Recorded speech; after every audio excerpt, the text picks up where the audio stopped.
honest, we don't give the man an opportunity to show us our value. And that really should be the last thing you give up, because in all honesty, once you give it up, he doesn't have any more incentive. Because actually that's the chase. The chase is, now some of them chasing, they don't want to get married. They just want the cookie or the goodie or the whatever you want to call it. They just want what they want. But if you give it up prematurely, then now they were designed to conquer. They were designed to fight. And so when you give it up, what they got? What are they going after? You already gave it up. So it's important that's something that and even like thankfully, and I'm just keeping it real.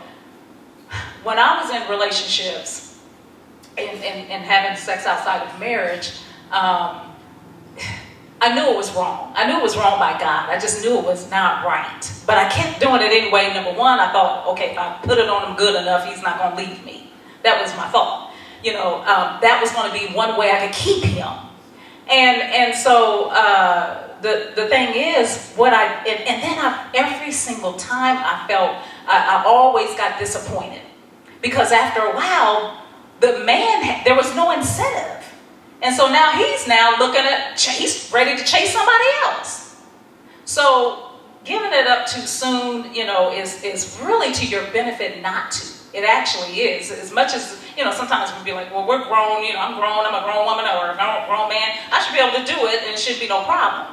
But that is a sacred thing that God actually uses to facilitate the oneness. When we talked about earlier, marriage being a miracle, God uses sex as a pleasure for couples, married couples actually.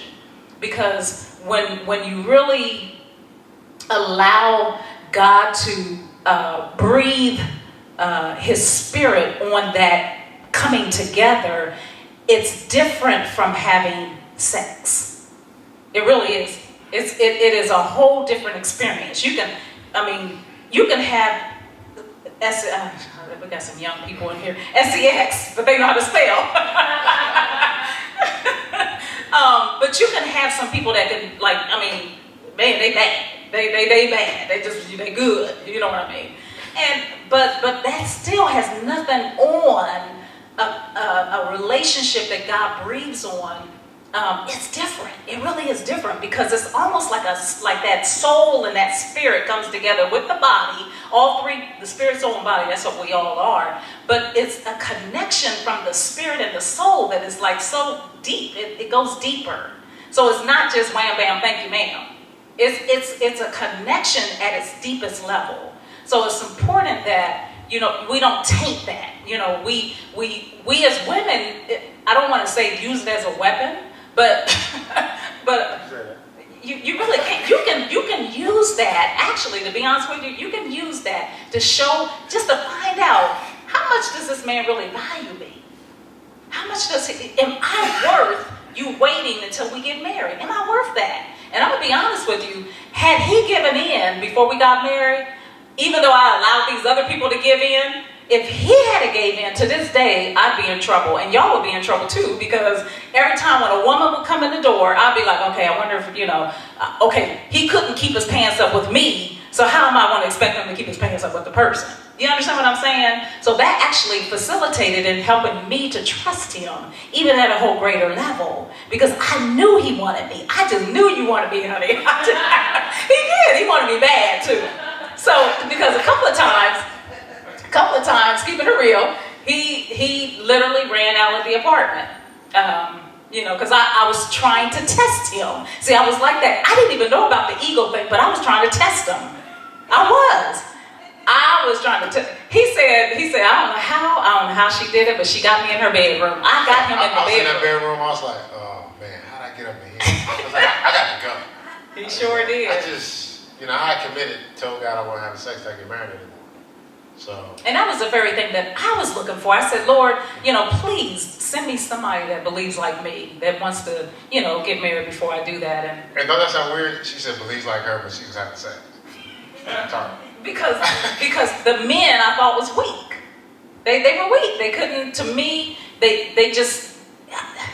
I don't know. My philosophy and the way I looked at men was off. It literally was like, once a man gets to that point, you know, if you stimulate a person, yeah, once he gets to that point, he can't control himself. He can't stop. And so I actually had this thought in my head that that's exactly what happens. But no, they can stop. They can stop. And so I tested him, and I'm glad you passed the test. I'm so glad you passed the test. Anyway. But I encourage you, even if you are, that's what I was going to say, even if you have done it, even if you already did it, it's still not too late to stop it. You don't have to, you know. No, I'm laughing so much. I'm laughing at somebody. No, yeah, no, you don't have to be like, oh well, it's too late for us, you know. But I'm telling you, God breathed on that night. That night, it was like I was a virgin all over again. I mean, it really was supernatural. It was like I felt like a virgin, touched for the very first time. Oh, this is the truth, though. Go ahead. All right, let's finish up with this.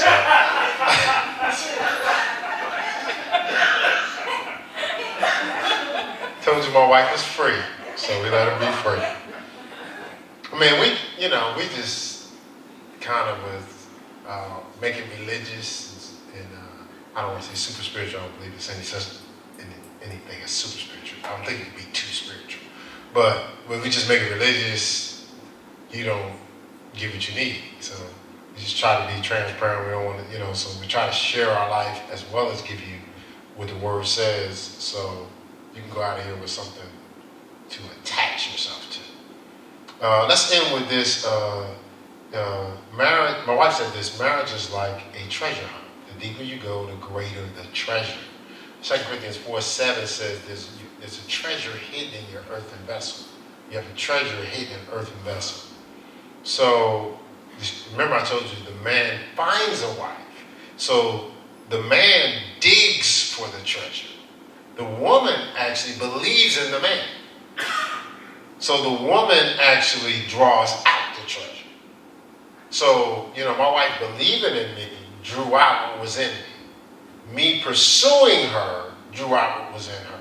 So it's set up where both people draw out what's in that individual. Because you have gifts and you have vision and dreams in you.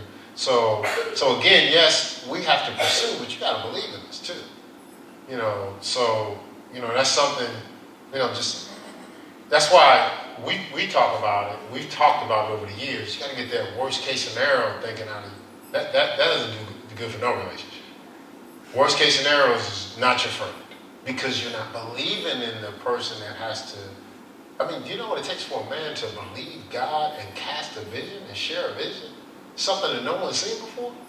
So if you're constantly talking about worst case scenario, he's gonna keep that dream to himself. Like he'll be like, well, I'll work on it over here by myself, and when it looks like it's gonna work out, then I'll talk to you about it. But by then, you're not even ready for it. But if you believe in him, then and he can display the cracks. He can share the in part. It could be off, like the first few visions, 100% of the stuff didn't come to pass. Actually, even up to the day, it don't come to pass 100% because we know in part. But I'm comfortable with sharing it because she believes it. So we talk about it like, 50% of that came to pass, 60% of that came to pass. We take the 50, you know what I'm saying? But I can be vulnerable with her. Actually, I trust her, so I can be vulnerable. Like, okay, I might look like Google the fool, but I'm gonna talk to you about this. So that's important. But you have to create an atmosphere where each person can be vulnerable. Because if you can't be vulnerable, you're not really connected. I think it's important. You're not totally connected. You're connected, you're not totally connected. I think it's important that we as ladies, we communicate that too. We can be thinking it, but we never really share it to the person. So, share it because they need it. I mean, men are just beat down in society and, they go through a lot just being the covering over their home. So they're always being under attack. But to really encourage him and let him know, baby, I really believe in you. I have faith in you. I believe in you. That's going to do a lot for that man. It really is. Number one, he's going to feel like he's got somebody with him. Somebody that's not against him. Somebody that really, really believes in him. Men love to hear that. Would you say? Yeah. Well, we love to see it. Hearing is cute, but we love to see it. I mean, you show it, so it's more than you just. If you just told me I believe in you, but every word that come out of your mouth is fighting what we're doing, I'm like, so you said you believed in me, but what's all this? But she actually shows she believes in. I mean, we're out here in Charlotte. The Lord told us Charlotte was the place we're supposed to go. We had never been to Charlotte ever in our life. She came before I did. So she was out here 6 weeks before I was, which we rolled together, but I'm the navigator. If I was out here first, it would have probably lined up with how we have lived our life. But her coming out here first, in a place that she's never been, because she actually got secure jobs. I was working for a church, so I just could just up and leave. But she was out here 6 weeks. I got an apartment at the time on the strip where she can go up and down the street to her job, and she needs to go shopping. Everything was on the South Tryon. She'd just go up and down South Tryon, because and if she had to go somewhere, she'd call me, and I kind of navigated her. Well, you want to catch this? You should be coming to this exit, because she was so used to me doing it. But the fact that she was out here was amazing, because she had been in Columbus, Ohio her entire life. So she to come out here on her own, but so she wasn't just saying she believed in me. She was showing she believed in me. And then, so you have, again, we're trying to pull out that treasure. The treasure a lot of times is hidden in the most flawed vessels. So our outer man is flawed. I mean, sometimes we're impatient, sometimes we do stupid stuff. All of us, male and female. But we gotta, like with my wife, my wife is unique in how she flows. So it may not always be logical. It may not always be logical, but it's her. So, but I'm locked in on the treasure. I'm unique in how I flow. She's locked in on the treasure. So, not the flaws, the treasure. All right, so we'll end with that. Any thoughts or questions as we? I wanted to attest to what Pastor Melanie was saying about women withholding themselves before marriage. Just from personal experience, it was for me a test, as you said, to see if that man really cared about me, if he was really here in a relationship with me for me and not just to get the goodies. And of the experiences that I had, it was very devastating to find out that once they didn't get what they wanted from me, then they were done. So it's amazing that I've come across somebody who waited for me, and it is so much better. I mean, I will be honest, we did start engaging after the engagement. Like, I got the engagement ring, so then I engaged. But but it was the fact that he was in a relationship prior to me that they were having, intercourse on a regular, and then to come into a relationship with me and not have intercourse for we were dating for like 3 years. It was a testament to me that he really cared and that I was worth waiting for.